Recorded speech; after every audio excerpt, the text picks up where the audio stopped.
Welcome into Hobby Hotline, Saturday, January 10th. I am joined with Dr. Jim Beckett, Uncle Rich Klein. For those of you that do not know me, my name is Dom, Small Channel Statement Sports Cards, here filling in for Theo today. And it's a perfect kind of thing here because it's wild card weekend in the NFL. So throwing a wild card like me into this space should be a fun show. Jim, Rich, how are we doing today? Great. Hey, it's a Saturday morning. I'm sitting here chatting about sports cards. I mean, is there anything better? There's not too much better in this world for sure. We have some early birds in the chat. We got Mad City Brew. Morning, everyone. Confluent Sports Cards. Greetings and salutations. We have Orlando at A Collector's Dream. We got Harvey Burger, Foul Ball, Larry Jitlin, and got Hobby Hoops Hangout, and a very long name there. So today is kicking off the NFL playoffs, wild card weekend. There's a couple games today, a couple games Sunday, and on Monday night. So I figured we would talk just briefly about, any potential upset picks and the players that have the most hobby gain in their cards for the NFL weekend. Obviously, here I'm a Patriots fan and think if the Patriots' surprising run continues, that Drake May cards could go even crazier than they already are. But I'd love to hear from you first, Rich, which matchups you're most excited for in this wildcard weekend, as well as the cards to look for as well. I don't know if I'm really excited for any of the matchups because I'm from the New York area originally, and I think our teams in New York combined for 6 wins this year, or some lowly number. Plus, the Jets did not have an interception all season, which is pretty impressive. You should get into an interception just by accident. But as I'm thinking about it, the NFL card community has truly become a quarterback league. And as such, the question is, which quarterback? You have your guy in the Patriots, Caleb Williams at the Bears. Who's going to really explode? In other words, if the Steelers make a big run, much to our mentor John Newman's joy, Aaron Rodgers cards aren't going anywhere. They might get a little more interest, but he's going to make the Hall of Fame. He'd make it whether he threw 5 interceptions or 5 touchdowns this weekend. Either way, he's in. Uh-huh. So he's an exception to the rule. But a lot of these other guys can really make their reputation based on how they play this weekend. And I'm going to be excited to see how the games pan out. Trevor Lawrence could really take a step forward, too. He's been on not as hot as your guy in New England, but he's been on the up ladder, too. There would be up arrows next to his name right now. Yeah, definitely. That matchup is one of my favorites to look for is Jaguars-Bills, because that's the number 1 rushing offense in the NFL versus the number 1 rushing defense. So the unmovable wall and everything there. So that'll be really exciting. Josh Allen is in an AFC playoff picture with no Lamar Jackson, with no Patrick Mahomes. A lot of people are saying, now or never, like it's your time to really show that you're the elite quarterback in the AFC. Dr. Jim, on the NFC side, AFC side, what matchups and players are you looking at?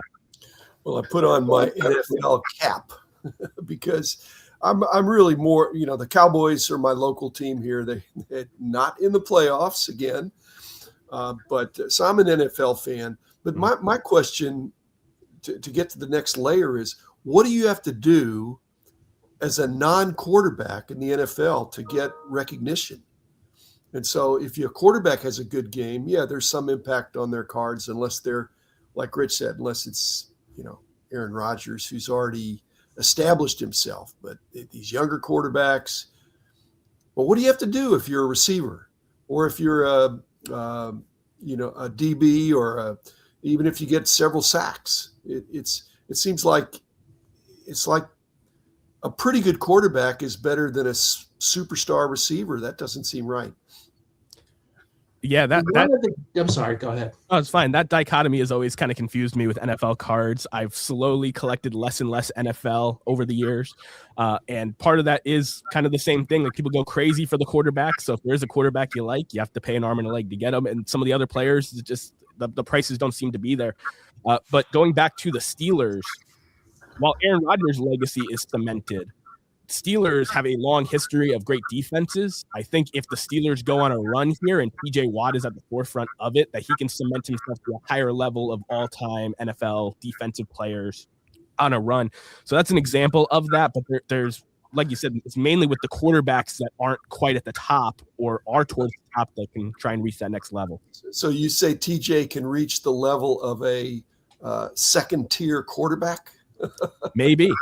I mean, I'm just saying it's not fair. It's not fair. Some of the defensive players especially, but, if you're an offensive lineman, they're now highly compensated. So it's not like if you're an offensive lineman, you're not getting paid. You're getting paid big bucks, but you're not getting any hobby love.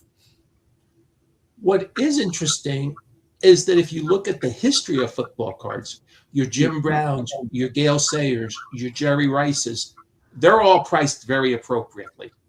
All the Hall of Famer guys are priced. Emmitt Smith is priced very appropriately. Barry Sanders, I saw a quote in the chat. Somebody talked about focusing on rare Barry Sanders cards. He is priced appropriately. And so the collecting passion has changed. And I don't want to call it the collecting passion. Let me call it the investing passion has changed. From where people used to collect, now a lot of the people who do football cards invest. A couple of years ago now, when I was still doing the Dallas Card Show, I had a Travis Kelce rookie card. It lasted about 1 hour at the show. So there were still people who buy those cards. I didn't even realize it was a rookie. I'm looking, oh, that's a rookie. And then I looked at the price tag. Oh, that's nice. And the person didn't even argue with the price. Okay, that's even better. I must have been too cheap. But Kelsey's going to make the Hall of Fame. He's got a great podcast. He is engaged to one of the seminal pop culture figures of the day.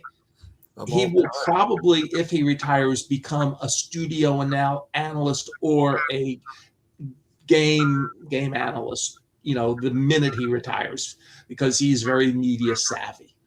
So he's an example of somebody who might actually forge a post-playing bump similar to what all the Hall of Famers used to do. And by the way, Kelsey will make the Hall of Fame. That is not going to be an issue. And there's a lot of those guys out there, but everybody wants Patty Mahomes. Patty Mahomes is a great quarterback. He's led the Chiefs.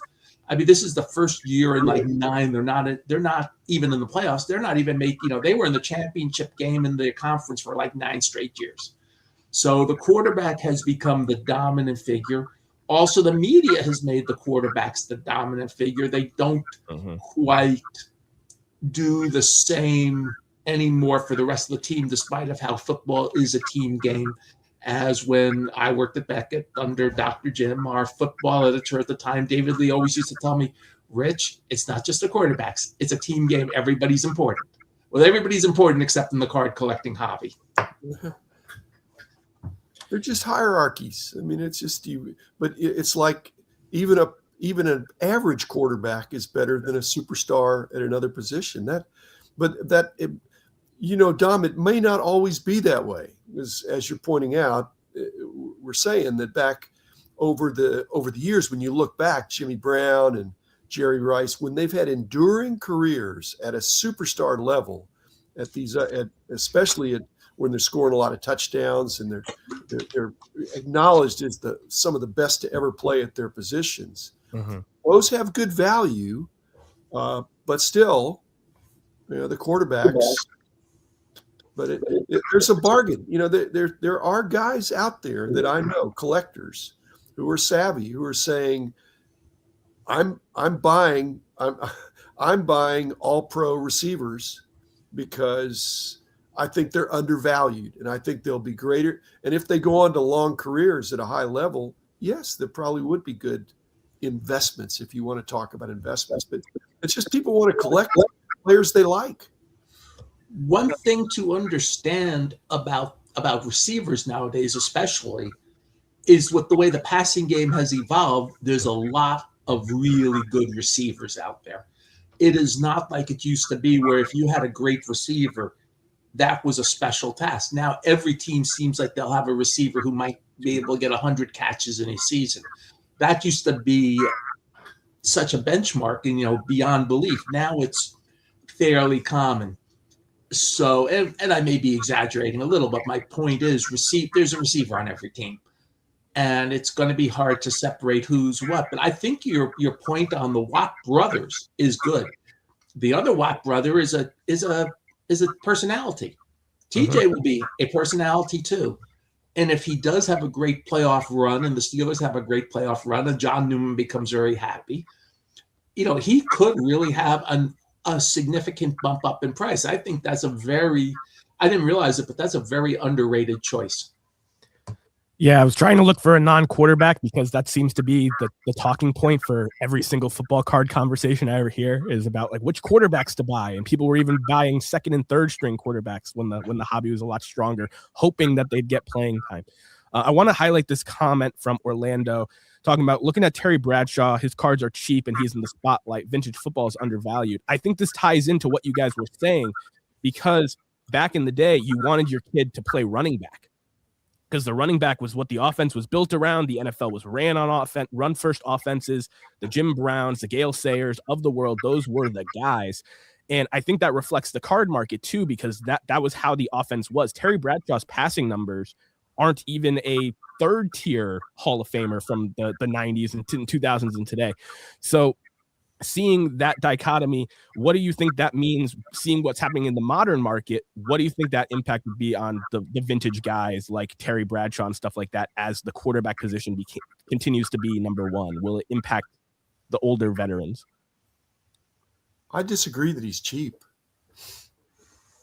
I don't think he's cheap. I mean, it looks cheap compared to some of the other quarterbacks, maybe compared to Staubach perhaps, but Terry Bradshaw is, Again, you're on the Steelers, so you've got so many other Hall of Famers in that cohort that came up around the same time on both sides of the ball. Mm-hmm. So maybe the demand is spread out. So could he be more? Yeah, but I don't think he's cheap. His rookie card is certainly not cheap. No, it's a very heavily demanded card. Yeah. Yeah, it depends on what you mean by cheap. I see the sports card shop who has us up in the TV in his store, which thank you for that. There are plenty of Hall of Fame quarterbacks who are pretty cheap. He says Manning, Breeze, Aikman, Favre. It depends on what your line in the sand is for cheap. But yeah, I think there's always that with any player that's a Hall of Famer. The rookie card seems to sell pretty well, but it's about the second through however many years they play stuff that people start to point to. Well, why is that priced like that? There's a lot of things like that, but I agree that the true inner circle guys, it won't really matter. It's more so about where these guys fall in tier 2 through 10, and where they can move. So. And Brett Favre is a special example. He has a consecutive game streak that's off the charts, but his rookie cards are in the overproduced era. And unlike Aikman, who has 89 score, there is no special Brett Favre rookie card. Perhaps the best one is 91 Stadium Club. Yeah. And even that's not super expensive. So, and this will bring up a different point, and we'll get to it later as well. But, when he talks about Peyton Manning and Eli Manning, who someday will make the Hall of Fame, in my opinion, also as a Giants fan, led them to 2 Super Bowls over the Patriots, thank goodness. But Peyton Manning, there's a lot of his cards out there, but he's still a personality. He does this great thing during Monday Night Football. They have all these great guests on. He's on the commercials. And in 1998, and this is something we can talk about, he and Randy Moss were both really good rookie cards. And that class, the 98 football products were hot the whole year because of that. Randy Moss had a great start and then took off after the Thanksgiving game against the Cowboys. He catches 3 passes in the game. Now, catching 3 passes in a game doesn't sound like much. All were for more than 50 yards. All went for touchdowns. It was like, okay, we need to do something. Let's get the ball to Randy. And he just, in those little plays, he woke everybody up as to just how good he was. But the rest of his cards aren't that expensive. And Randy Moss is definitely a seminal, and he's been on TV. He's an ESPN commentator. So He's yeah, more in the I see conversation. the one about the insert cards, but for Moss, 98 rookies is key. Then you get to the key. Then you get to the key inserts for him later. I think Peyton's problem is he's not. The conversation is short about who in his era was the GOAT of quarterbacks. And he happened to be at the same time as Tom Brady. And so that really, really hurts him. Randy Moss is in the conversation. He was an amazingly talented receiver who did it for several teams. And but still, he's a receiver. But Peyton Manning, it's not like his cards are cheap. It's just that Tom Brady's cards are in the stratosphere. And the other thing, Brady was not that much of a better quarterback. I mean, he maybe had I don't even know if he was a better quarterback, but the numbers and the rings don't lie.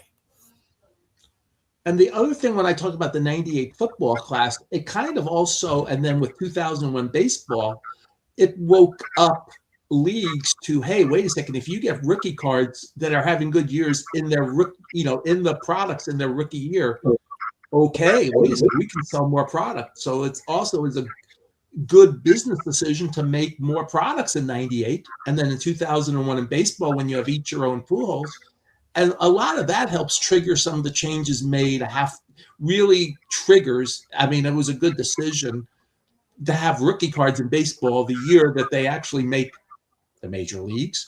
But those are examples of why football and basketball always had a slight edge over baseball, because you couldn't be a rookie card until you actually played in a game. You're not. They weren't making cards of people in college, with a couple rare exceptions in those days. There's a 91 Pro Set Ty Detmer card, but that's a really bizarre example. But for the most part, your rookie card is when you play in the NFL or the NBA, and that's made a big difference over the years too. And that helped trigger some of the changes in baseball and hockey.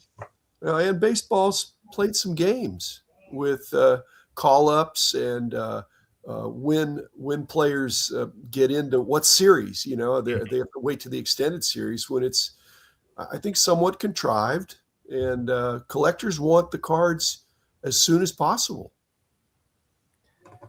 Yeah, baseball has done things in a different way for sure, and transferring the modern football talk and the rookie chase and stuff to the Baseball Hall of Fame ballot, which we will be finding out the results of on January 20th. There are a ton of names headlined by Carlos Beltran and Andrew Jones. These are all the players that are on this year's ballot. You have to get 75% of the Baseball Writers Association of America's vote to get into the Hall of Fame. And right now, with about 40% of the known ballots out there, it's looking like Beltran is a lock and Andrew Jones has a really good shot to get in. And then otherwise, it's about making cases and building a Hall of Fame support for a lot of these other guys. So I wanted to just go through this and see what you guys would vote for, up to 10 votes on this ballot, with the changes both in the hobby as well as the game of baseball. The numbers are a lot different when you look at these guys' baseball reference page. So, Uncle Rich, what do you think of the names here on the 2026 Hall of Fame ballot? Well, one thing that really helped both Beltran and Andrew Jones this year was that your best player this year in the ballot is not going to make the Hall of Fame. There was nobody on the ballot this year, new to the ballot, that's going to make the Hall of Fame. Mm-hmm. And it's always great. It's a fun time of year. Ryan Thibodeau and his team at Baseball Hall of Fame Vote Tracker does a great job of keeping up with everything. And I would tell you, Chase Utley's at 66% the last time I checked yesterday. Yeah.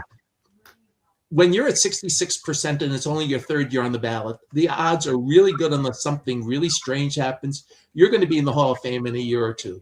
So if you want unsolicited investment advice, start buying those Chase Utley cards now. Now, Chase Utley is something that me and my co-host Jake, who's in the chat, from Legends Never Die for our podcast, Cracking Cooperstown, where we talk all things Hall of Fame and collecting. We were so shocked with how Chase Utley debuted on the ballot, but now it's not a shock anymore seeing him make these games year to year. He will be a Hall of Famer someday, so I do think that is a good call. Dr. Jim, what names are sticking out to you on this ballot and kind of just the Hall of Fame as a whole going forward?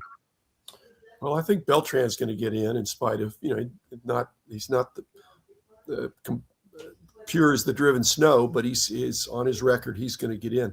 What I don't like is that Andrew Jones, if he doesn't get in, then he's being penalized for playing too long.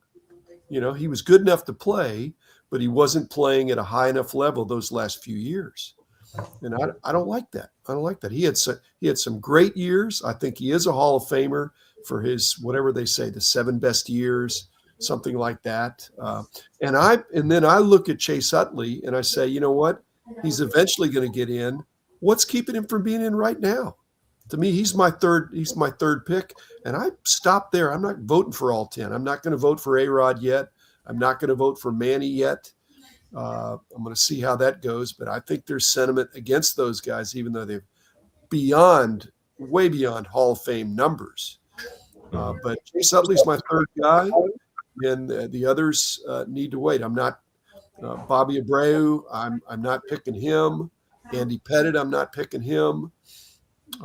So I've got Chase Utley as my third guy this year. Yeah, I kind of agree. I think there's a lot of voters that still have the stigma, usually the older school voters, of a first ballot Hall of Famer. Well, Joe DiMaggio wasn't a first ballot Hall of Famer and all these different things. So they won't vote guys the first time through, even if they think they're deserving. But for the guys that are obvious Hall of Famers on here, I think it's Beltran, Andrew Jones, end of list when you take steroids into the equation. Me personally, with my Hall of Fame metrics, I would check the box for Bobby Abreu. I would check the box for Torrey Hunter, and I would check the box for Francisco Rodriguez after the election of Billy Wagner last year. Only 9 closers in the history of baseball have 400 saves, and only 14 have 1,000 career strikeouts. And K-Rod and Billy Wagner are in both those clubs, like the elite of the elite. In that position. It's why I don't understand why Adam Vinatieri, a football callback, has had trouble getting into the Football Hall of Fame, being the all-time leading scorer. I'm not saying put everyone in, but the top guys at each position, I think, belong.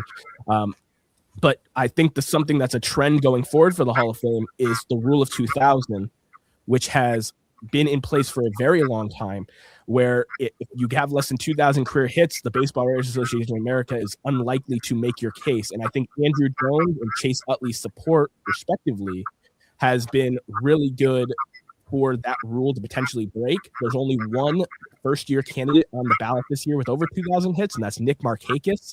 Last year, there was only one with over 2,000 hits. It was Ichiro Suzuki, who had over 3,000. So that's becoming less and less common with the way the game is being played over the generations. So I think going forward, that rule will break, and it will be interesting to see what people consider to make a Hall of Famer. But yeah, really, really interesting ballot. I think it's 1 or 2 man class, and we're going to see a lot of the percentage jumps with everybody else. A couple more things to remember is, one, and the Hall of Fame is a business too. Jeff Kent got in much to everybody's surprise. Not that he's not a deserving Hall of Famer. There is not really a big Jeff Kent coterie that will go to the Hall of Fame. There is probably not a big Carlos Beltran and Andrew Jones coterie that goes to the Hall of Fame. It'll be a nice induction weekend, but there's nobody coming to the induction weekend this year that will really draw people. That's why I would have thought, and the Veterans Committee voted as a Veterans Committee wanted to do. They wanted to put the best player in, and they didn't think of it as a business way, because if you thought about it as a business way, Mattingly and Murphy would have been the guys they would have put in, both of whom have that 7-year rule that they're really good in. And one guy I'm surprised is not getting as much attention as he should is Jimmy Rollins. He was a shortstop to Chase Utley's second baseman, and people believe shortstop's a tougher position. Jimmy Rollins won an MVP. Jimmy Rollins was a heck of a player, and he probably should be on the same wavelength as Chase Utley. Yeah, it's kind of the counting stats or the sabermetric argument there, because Rollins is ahead of Utley in most of the counting stats, but Utley has a very high WAR total and has the analytical peak that these newer age writers are looking for. So that dichotomy is there. It is interesting. Rollins is a borderline guy to me. I wouldn't be mad if he got into the Hall of Fame. But yeah, he's someone that hasn't been getting a lot of steam either on the ballot, despite having over 2,000 hits and despite having that MVP in his trophy case. He's not been getting major support, mainly because I think of the WAR total and the career batting average, two things that have held Andrew Jones back, I think, from getting elected a lot sooner than he should have as well. I'm hoping Andrew Jones can squeak in here in his 9th year. If he misses, he does have one more year of eligibility and would be pretty much a lock to get in 2027. But it'll be very, very interesting to see. It's a shallower ballot than it typically is. I've been seeing a lot less 10-person ballots across the board with his tracker. I think the average right now is about 6.6 votes per ballot. So even the consensus at all is not thinking that there's a ton of Hall of Famers on this ballot, which I don't think is necessarily an unfair argument to make. One thing to understand is also the writers are getting, I'm going to use the word younger. Mm-hmm. The writers who are now voting are transitioning to more understanding that the game is more than just the counting stats. There are certain counting stats beyond which you say that's automatic. You win 300 games, you're going to get in. If you never got stopped for steroids, you get 500 homers, you'll get in. You 3,000 hits, you'll get in.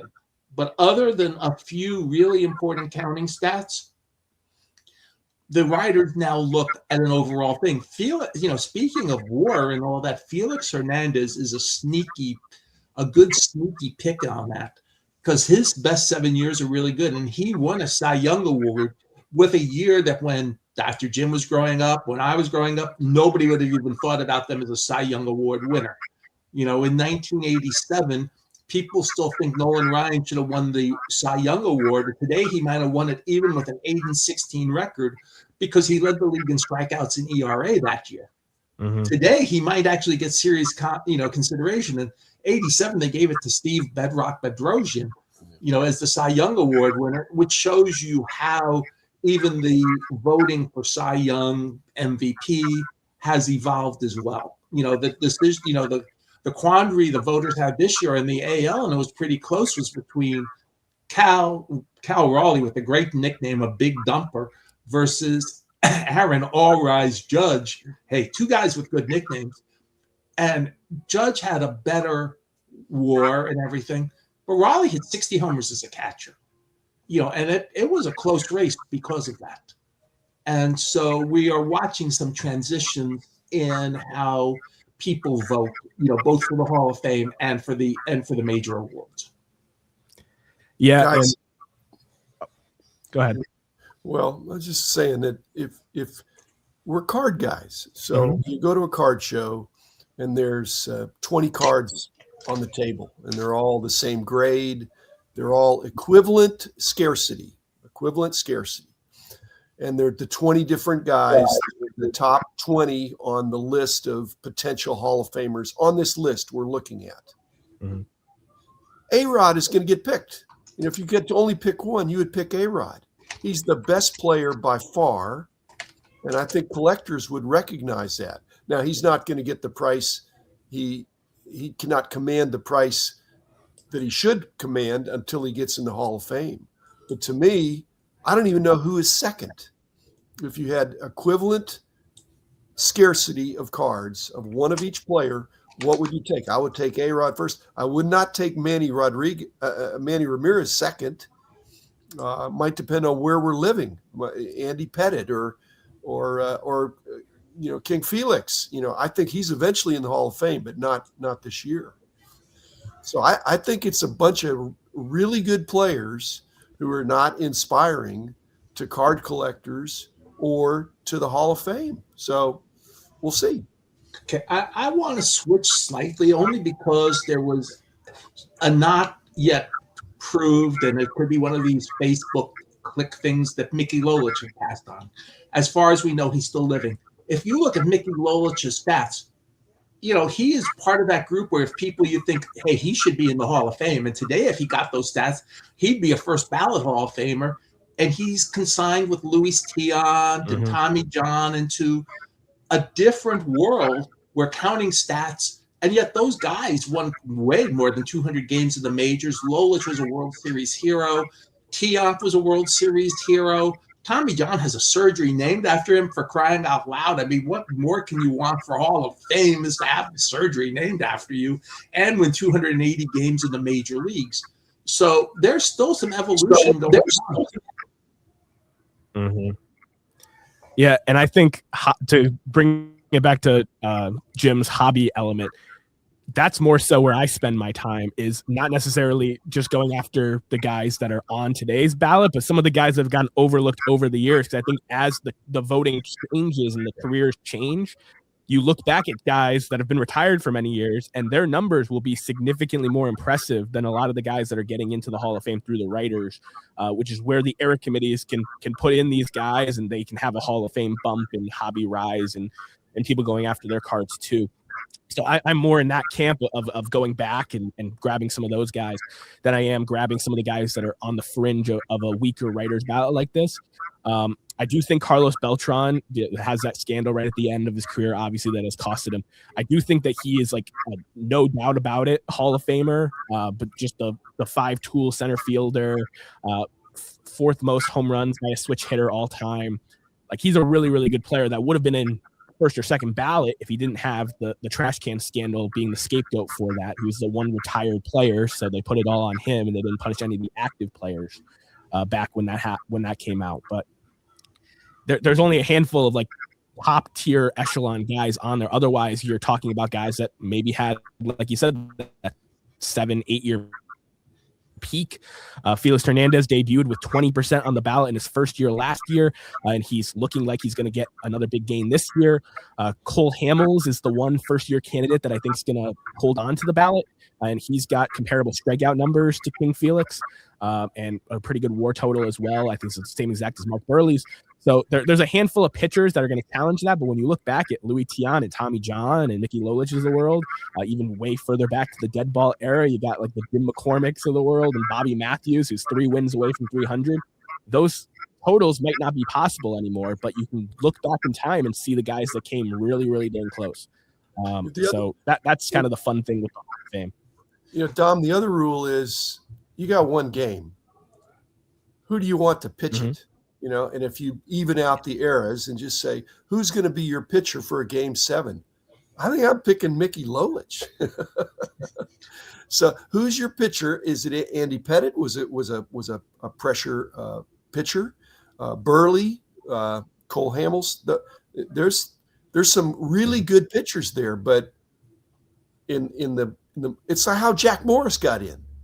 Jack Morris got in more on his grit and his his mental toughness, plus being a really good pitcher, of give me the ball when it's a big game.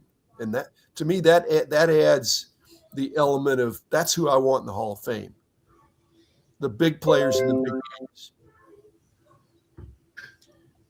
Yeah, and I think there are definitely some tiebreakers and stuff that does that. People are talking about like the bar getting lower with the Hall of Fame. It depends on where your bar kind of is, I think. But you can always that's what's nice about the Hall of Fame. If it was just the Babe Ruths of the world, the Hall of Fame would be very, very small, like extremely small. If that was the standard, you know, a couple players per generation, the best of the best, the absolute elite. But the Hall of Fame, I think, is a little bit more encompassing of that. And the Hall of Fame loves to keep this number out there that still to this date, less than 1% of the players to ever don a big league uniform are inducted in the Hall of Fame. So as long as that number continues to be true, these guys that are being looked at as borderline are still in the 1% of players to ever play Major League Baseball. So I don't love the bar lowering thing. I think it gets a little overplayed. Obviously, there have been some questionable decisions, and there will be in the future.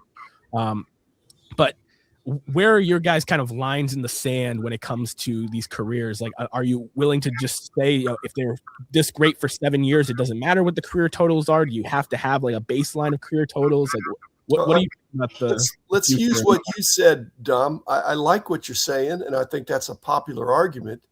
But if there are, say, what would there be, 800 major leaguers, okay, on the active rosters? Mm-hmm. The 1% rule means, are you one of the 8 best players? And so these guys aren't. These guys aren't. A-Rod was. He was one of the 8 best players when he played, I think. That makes it tough. That makes it tough. Then you're really talking about a hall of excellent, not a hall of pretty good.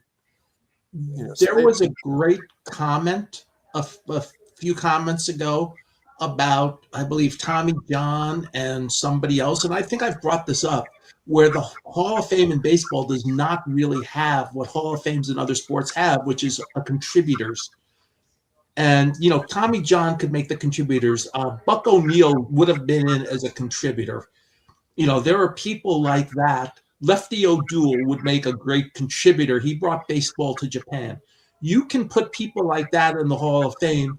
They're not players, but they've done so. You can put famous coaches in. I'm just going to say Frankie Crosetti has more World Series rings as the Yankee third base coach than anybody else. I'm not saying he should be in, but you can make him a contributor. You can make Charlie Lau and Walt Riniak, the great hitting coaches, contributors. You can make Dave Duncan, who was a great pitching coach under Tony Russa, a contributor.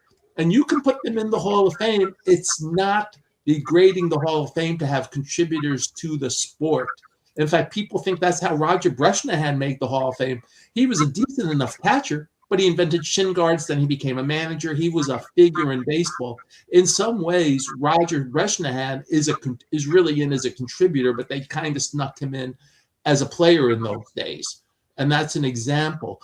And so you can put people in that way that aren't necessarily stat Hall of Famers. But I like the idea. I mean, is Roger Maris a Hall of Famer? He doesn't really have 7 years at his peak, but people think that his peak is good enough to get him in, and he was always on that borderline discussion era back in the days. They're just broadening what I was saying. Were you ever one of the top 1% in a year that you played? And then let's expand it to 2 or 3 years or 5 years or 7 years. During a 7-year period, were you in the top 1% of the players during that 7-year period? Tommy John never was, but if you look at the top players over a 23-year period or something like that, Tommy John is probably is the top 1% is in that percent, because there's nobody else in that cohort that lasted that long through injuries and surgeries and just continued pitching. So, although Nolan Ryan, who came in a little bit after Tommy John, also had that longevity. So longevity is important, but it needs to be longevity with excellence. Mm-hmm. And I see Peter's comment, and that's what I'm thinking. The Hall of Fame, when they first started, they kind of snuck contributors in just by getting everybody in. Now, I think you actually need a contributors wing, so to speak, or a contributors thing. I mean, the announcers really aren't Hall of Famers, but it's great to have an announcer get named every year to be in the Hall of Fame, and a writer and all that to get another way of people in. Technically, and my old friend Bill Dean, who worked at the Hall of Fame, still lives in Cooperstown, always would rail, they're not Hall of Famers, but they have their wing, they have a plaque, and I'm okay with that. And I'm okay if the contributors there's a contributor wing, and they're kind of in the quandary. Well, they're kind of Hall of Famers, they're kind of not Hall of Famers, but we really want to celebrate the work they did and keep them forever. And the operative word is fame. You know, what fame do they have within the game, whether they played it or they influenced it? There's some fame there that ought to be recognized. So I totally agree. You could have the broadcaster wing, and then you could have the contributor wing, and that'd be great. That'd be great. And then you come in, the Hall of Fame is an amazing experience to go and visit there, but it's a learning experience. If you linger, read the plaques, and go in every nook and cranny, you'll see that the love for the game and the depth of the understanding of the game is is important. It's why baseball has probably the richest history of any of the sports, because of the individual statistics and the long time, more than 100 years of being America's pastime. I'm glad to see our commentators, and don't forget you're also welcome, and put the link in if anybody wants to call in as well. But I'm glad to see the people commenting are on fire as usual today. Yeah. Bill White's a great one that's outside the hall right now. I thought he was going to get in on the last one because he is still living and is up there in age, and that's something the Hall of Fame's been trying to do a better job of too, is like having these guys on the stage, have that record of them giving their speech and do all that, which is what makes some of the decisions for some of those guys, like you said, that were truly the 1%, the Barry Bonds, the Roger Clemens of the world, not being honored in the Hall of Fame, being kind of blackballed. So it's a total thing to get into the weeds of. It's something I'm super passionate about, talk about all the time. But yeah, there's a ton of different ways that the Hall of Fame can go, and I think it wouldn't necessarily lower the bar or water things down, even if you look at it in that way, where it's in a 7-year period where you a top 8 player in any of that time in your peak. And as my co-host Jake said, Jaws 7 is a metric where it takes their 7 best years and kind of gives you an idea of what their peak was. So there's a lot of tools for that kind of stuff too in today's game. Yeah, but the tool in the hobby is look in the dollar box. Yeah. Look in the commons boxes. Bill White should not be a common for each contribution that he made to the game, including being a really good player. But he is. He's not going to get. He might be slight increment above a common, and he doesn't deserve. He deserves more than that. But there's no hunt for his rookie cards. Well, you brought up an interesting point about the speeches. One of the most important speeches ever in the Hall of Fame is Ted Williams' 66 speech, where he specifically mentioned Satchel Paige and Josh Gibson. And that became the impetus for the Hall of Fame to do the right thing long before even Baseball Reference and the major leagues have made them a major leaguer. And they started getting Negro League players into the Hall of Fame while some of them were still living. Satchel was still living. Josh Gibson was long past by that point. But that speech is one of the most important speeches ever at the Hall of Fame because it triggered a change in how the Hall of Fame looked at things. And if a player makes a speech like that today, it might still be an important speech to trigger, the contributors thing. Yeah, there are a handful of Hall of Famers that do use their time up there to talk about a teammate or someone that they respected competing against, but it doesn't happen nearly as often as I think it should. Lou Rock's in here joking about the eye test. I can't necessarily claim eye test for a lot of the guys that I think should be in the Hall of Fame, but it is interesting that perspective still does it too. Is like some people just say stats be damned. When I was watching him, I thought he was a Hall of Famer, and they vote that way. And I think that has been part of the lack of consensus with the decision making with the Hall of Fame for many years. But Dom, I dare you to find some highlights for Bill White. It's hard, and there would be out there if everything were videoed like it is now. I mean, the guy was a really good player. Yeah, but there's no. So the eye test, it's hard to vote for what you never saw. Mm-hmm. The problem with Bill White videos, there's quite a few of them. They're all as a Yankee announcer. Okay, well, okay. No, I mean, he has one of the great calls in baseball history. If you're a Yankee fan, you love this call. Bucky Dent's homer, deep to left. Yastrzemski can't get it. It's out of here. It's one of the simplest calls in baseball history. And if you're a Red Sox fan, I apologize. But it's one of those classic calls where he doesn't say anything. Instead of over talking, he actually under talked it, which is a sign of a really good announcer too. No, definitely. And I think we could probably do a whole show where we're just talking about players that should or shouldn't be in the Hall of Fame and getting into this discourse. So I'll wrap things up there. Like I said, you can check out my podcast, Cracking Cooperstown with Jake, if you want to hear a more in-depth review on all the players that are on this year's Baseball Writers ballot or the Era Committee ballot that just voted as well. A couple little hobby notes here as we're winding down here on the show. There was this very short-lived, but I think very impactful scandal that happened on eBay.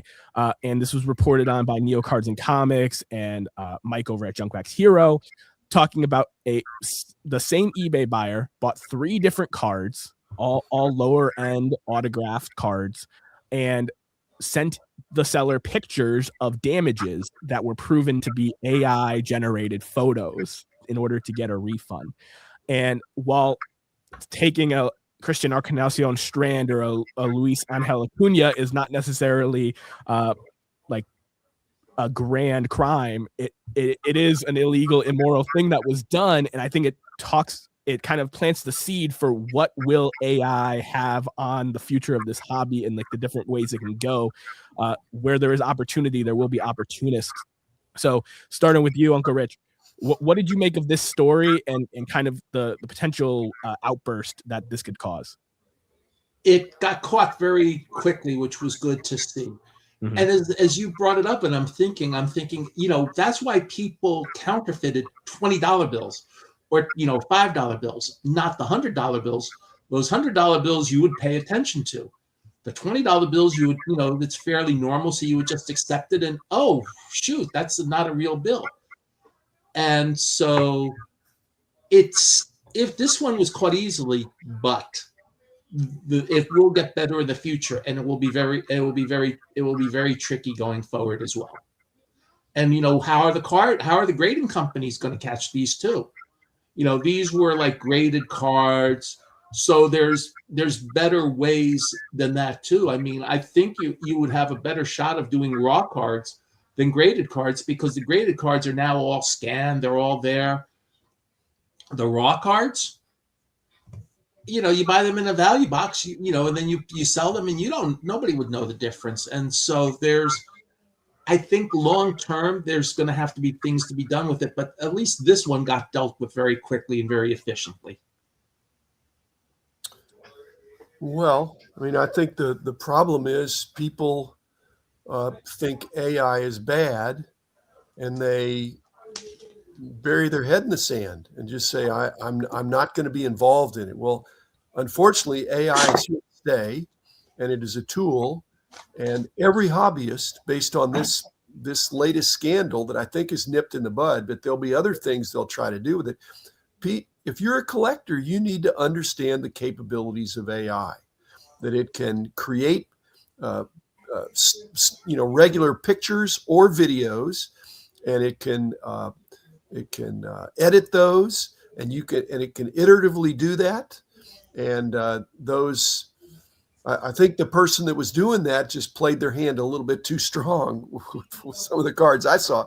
But if you're a collector, you need to know AI is around, and you need to know what it can do and what it can't do, and be buyer beware. And that's just but what I've seen in the hobby is that it's 1 in 1,000. I think they get messed up of a shipment or damage or something like that, or a lost shipment. I mean, the Postal Service isn't damaging things right and left. They're not losing things right and left. But if it's 1 of 1,000, but this particular person had three or 5 claims that it was damaged, I need my money back, and so having a healthy skepticism about digital images, there's deep fakes of all kinds of things out there. And so this is my cautionary warning is you need, going forward, being a citizen in the world, you need to know what AI can do and can't do, and allow that to inform your decisions and how you look at things, because a picture of something may look really real, but AI can do amazing things, but it is detectable. And Rich, I think it's very detectable for the grading companies. And but that's really they'd have the card in hand. They'd have the card in hand. Yeah, and I think it goes back to what Rich was saying, that these were all $50 and under cards. So things that don't go through eBay authentication are something that the seller kind of just wants to go away. Like, hey, like out of every 100 packages, 1,000 packages I send out, like maybe 1 or 2 of them will get damaged. They just sent it, and instead of just analyzing the photos, because what AI does is it takes the source material and then it regenerates it with your edits. And that's where people were able to catch this, because where the serial numbering would be different, or a piece of the image would be missing, or an autograph would be slightly different size or shape, or different things. So as the seller as well, do your due diligence. And when you get these claims, like, just take a moment to analyze the photo compared to the one that you put on the listing, and just make sure before you just send the money back that things are going right. So it goes both ways. And I definitely think there will be more of this, not just in the card hobby, but I like that you also said, as just a human in the modern era, understanding what AI can do, because where there is chances to make a quick buck, there are going to be people that do it.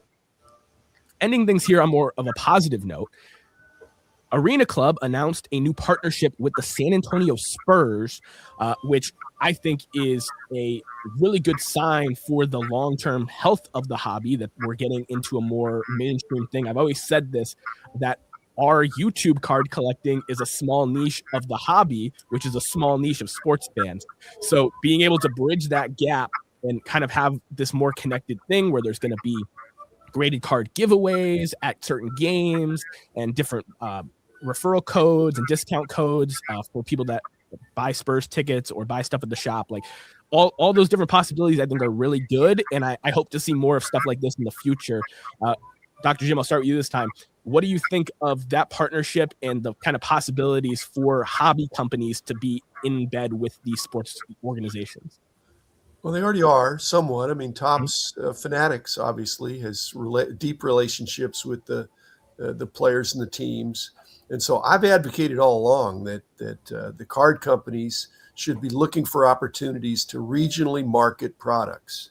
And to dig in, for if you're in Detroit, why not have some products that are for Detroit-centric teams and players, something like that. So where I would take it if I were involved in this with the Arena Club and the Spurs is I would have slab packs. I'd have repacks that are exclusively Spurs, and they can do that because they're buying on the secondary market. So Wemby would be in there, or anybody that's a Spur. They go accumulate this stuff from the secondary market, repack it as they do, which I think they've done well with that part of their business.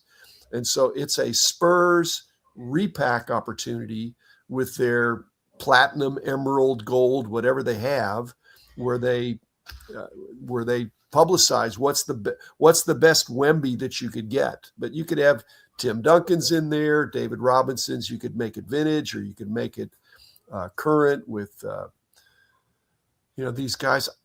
I think that's people want to open up a pack and see cards that they like. They may be disappointed that they didn't get the big hit, but if they otherwise got a Spur and they're a Spurs fan, I think that's going a long way to giving people what they want. Then they'll buy another one and say, I got to get that Wemby, or I want the Admiral, or I want Tim Duncan.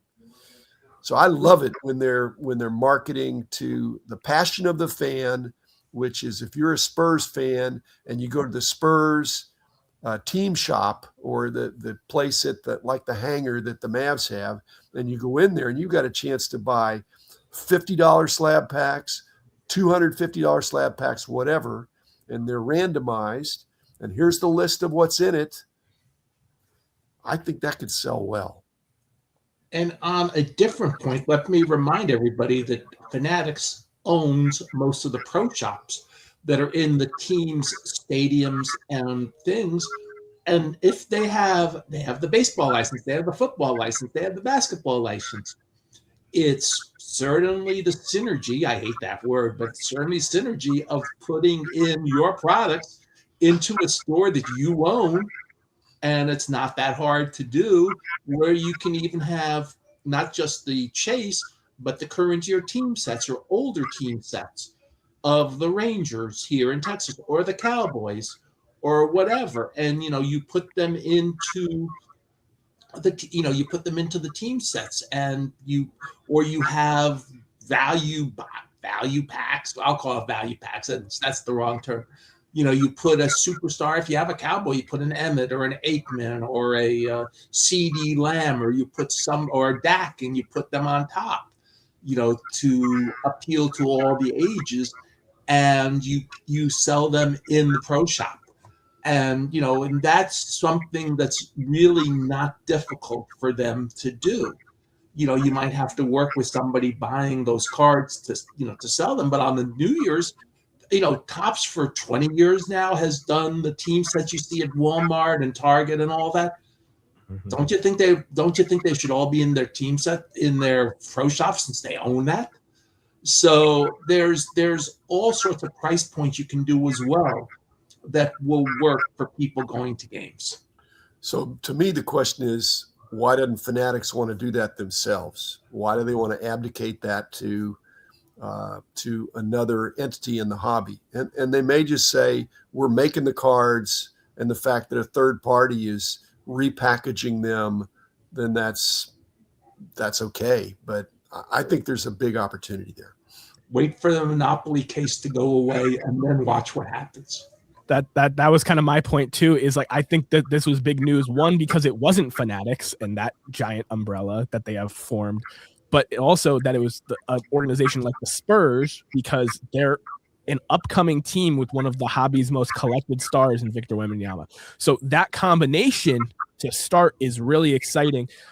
I remember as a kid going to sports games and going to the pro shops, and usually it was like the card on the little wooden plaque or the team set. Those were your options. Sometimes there'd be random grab bags of the cards that most people just have in their shoe boxes, but are in bags that you could do as well for the people on a budget. But I think people, and they talked about it, like there should be hobby related areas to showcase cards at these sporting events, and people love the dopamine chase. So those two great comments by him. Like the gambling aspect is postered all over sports stadiums now that that's legal. Like there's like bet on this line, bet on this, bet on that. Having a physical, tangible thing like sports cards in that market where there's a lot of money being thrown around at these sports games, I think it's a huge opportunity for the hobby and for these different distributors as well to maybe get an exclusive agreement for the card side of things with doing these packs for a specific team that's local to them. I think there's some fun combinations that can go on there. Before we close out of there, was there any kind of parting thoughts on these combinations, any ideas that kind of came to your head when thinking about this, or anything else? Well, one thing also to remember is one of the advantages of doing this with Arena Club or other things is that going to sporting events has become pretty expensive for everybody. The days of reasonably priced tickets are pretty much basically gone in most cases. There will always be exceptions, but those days are done for the most part in today's world. And so if you have higher level repacks with chases in it and all the elements of expensive cards in San Diego, in San Antonio, I'm sorry, you have Wemby, you have Duncan, you have the Admiral, and then you even have, the Iceman, George Gervin from back in the day. You've got enough there where it appeals to the local team. And so doing more expensive things rather than the card that you mentioned that we're all used to, I am not opposed to the cheaper price points too, to bring something home to your kids that aren't expensive that they can enjoy. But there's also the element that, it's costing you enough to go to the game. The odds are just spending extra money is not something you're really going to object to either. Well, if it's pitched as spending money, but it's not pitched as spending money, it's pitched as an investment opportunity. Mm-hmm. That you can, if you buy one of these packs for $50 or $200 or something like that, and you've got the chance to get, so it's a lottery ticket. And I don't like that, but I don't have a say in that. I mean, I want people to collect more for pure motives with some potential for value, but not only about value. And that brings up a good point. Dr. Jim and I will both be at the Dallas Card Show next week. and we'll both be in value boxes looking for things. And there's an X amount of cost to get in the door at the Dallas Card Show. But once you're in the Dallas Card Show, you can be one of the YouTube influencers buying showcase cards, or you can be like the two of us going through value boxes and buying quarter cards, dollar cards, $2 cards, 50-cent cards. So there's a price point for everybody. And so the big shows aren't just for the expensive cards. They're also for the average collector, but you just have to understand how that works. And everybody gets excited when they hear about the $1 million cards. I would like to see as much about as much thrill given to the person who finishes their 86 top set, and puts the last card in the album, or they got, as Stu pointed out, an 85 tough Kirby Puckett team issue card. And that is a cool card, by the way. I think that has a photo of maybe the stadium on the car, a little insert, not an insert photo, but a little design. It's a really cool card. But Rich, in the stadium shop, or in the arena shop, or at the AAC for the Mavs, that is a transactional thing. You just go. In fact, they don't even accept cash there, so it's not going to be a dollar box to look through. It's going to be things that have SKUs that are priced, that can be scannable items, and so that's why the slab packs and things like that will work really well. But even modern card shops are not set up. The most modern card shops are not set up to linger and to scan through boxes of commons to complete your sets, or look for bargains in a bargain box. No, commons unfortunately can't be scanned. However, Fanatics pretty much asks that if you have a store, you make sure you have a point of sale. They do make sure of that. And you're right, for the gift shop, it's exactly like that. There's no cash accepted anywhere, if you go to a lot of sporting events nowadays.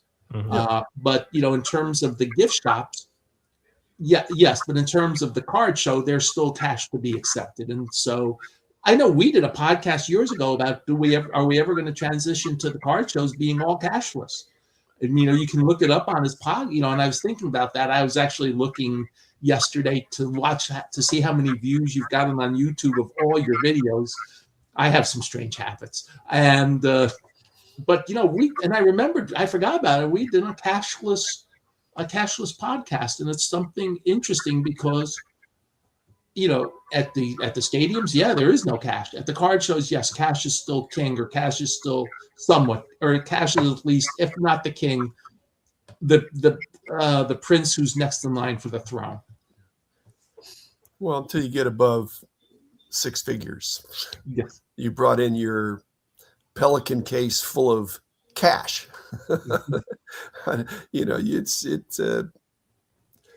Cash is great, but and that's why the shows are great. You can walk around and you know how much money you got in your pocket. When it's all gone, it's all gone. And what I don't like seeing is people where it's easy money, or they think I'm gonna borrow money or put it on my credit card or something like that. I think people ought to be spending responsibly on a hobby that is the greatest hobby of all time. But it's still, at this essence, it's a hobby. If there's no hobby, there'll be no industry. I want to give a self-serving shout out to a mutual friend of Dr. Jim and I, a nice young collector by the name of Matt Galvin. I did a webcast like this with him.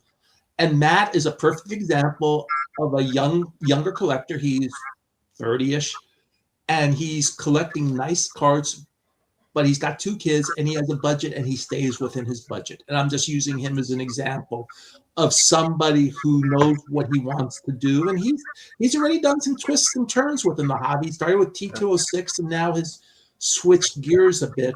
But everything he does is based on what he can afford. And Jim's right. If you don't go into debt, if you don't do stuff, if you stay with what you can do, it's a really good way to stay in the hobby.